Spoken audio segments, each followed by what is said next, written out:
What drew me to Duke was the strong commitment to collaboration, a commitment to building teams that support each other towards meeting very ambitious goals and visions. I wanted to become a department chair to create a department of the future, one that is committed to team science and bringing new perspectives to old, persistent problems.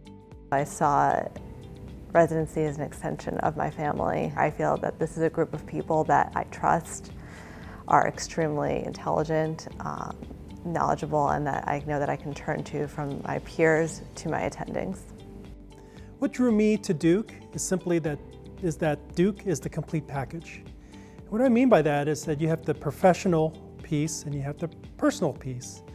On the professional piece, you've got a world-class medical center with world-class faculty, experts in every field that you can think of, a culture of innovation and collaboration.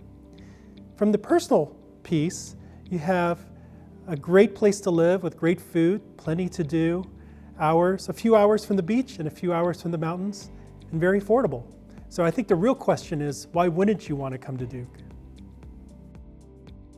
I believe it's critical that trainees possess a set of core values that aligns with what we feel will be an opportunity for excellence in otolaryngology. We value initiative, integrity, personal responsibility, accountability, and compassion.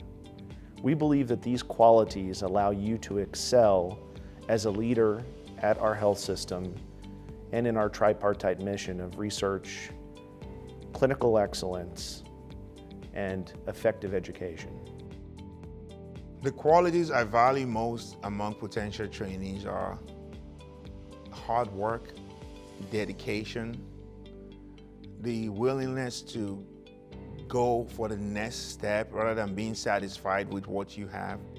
From the patient's perspective, disabilities all impact the human experience, the richness of the human experience. We are committed to advancing our abilities to mitigate those deficits, to identify new paths for therapy and improving outcomes that enhance people's experience, their social interactions, which ultimately impacts their health outcomes. We send our residents across the country into academic appointments, as well as private practice, and we support them in their goals to be leaders in their community. Our vision is to be a global leader in promoting healthier connections with the world. So how we interact with the world has a lot to do with how we speak, what we hear, how we sense the world, and that's what we do here, really focused on building these relationships. That brings so much professional and personal fulfillment because we're all doing it together. We are going to be much more effective if we are connected around a common vision and are supporting each other in achieving that vision. We value your opinions. We value the product that you are and that you will represent for our program when you leave Duke. When you're here with us, we will provide you with the tools that you need to succeed. As program director, I commit to meeting with the residents on a monthly basis to discuss areas for improvement and areas where we are succeeding well. We are able to leverage the excellent research opportunities in a multidisciplinary and collaborative fashion here at Duke that will afford you any sort of research opportunity that you may be interested in. You're guided through this process. You're not expected to do it alone. And the inquiry, the scientific inquiry that comes from this relationship that you develop with your research mentors will last throughout your training program.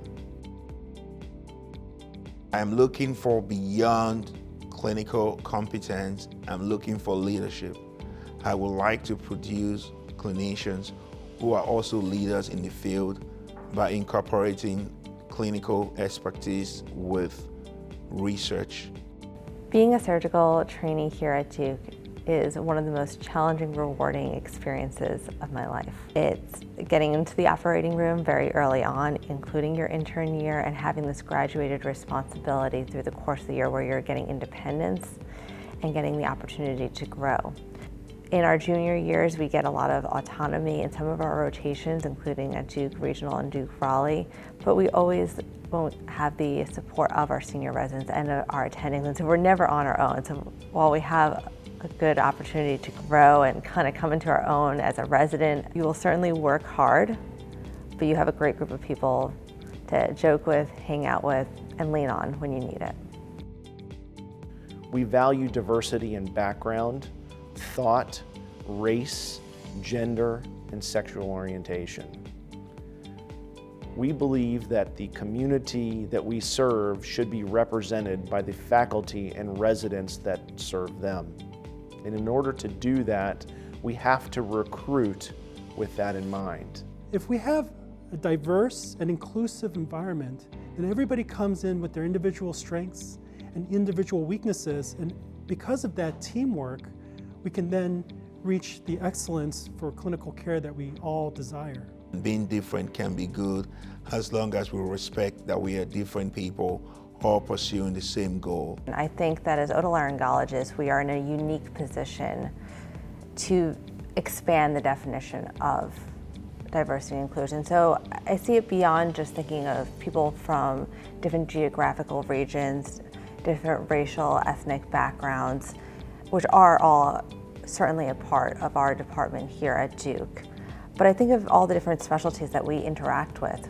We're interacting with our surgeons, our audiologists, our speech-language pathologists, our cancer colleagues, radiation oncology, medical oncology, and multiple other specialties that all really have a seat at that table when we're thinking about our patient care. And so all of this kind of interplays in how we are reaching our patients and the world at that. And it's important to have those different perspectives because no one person or one specialty has the answers, but by bringing all the different specialties and all the different backgrounds, we, I think, are treating our patients better.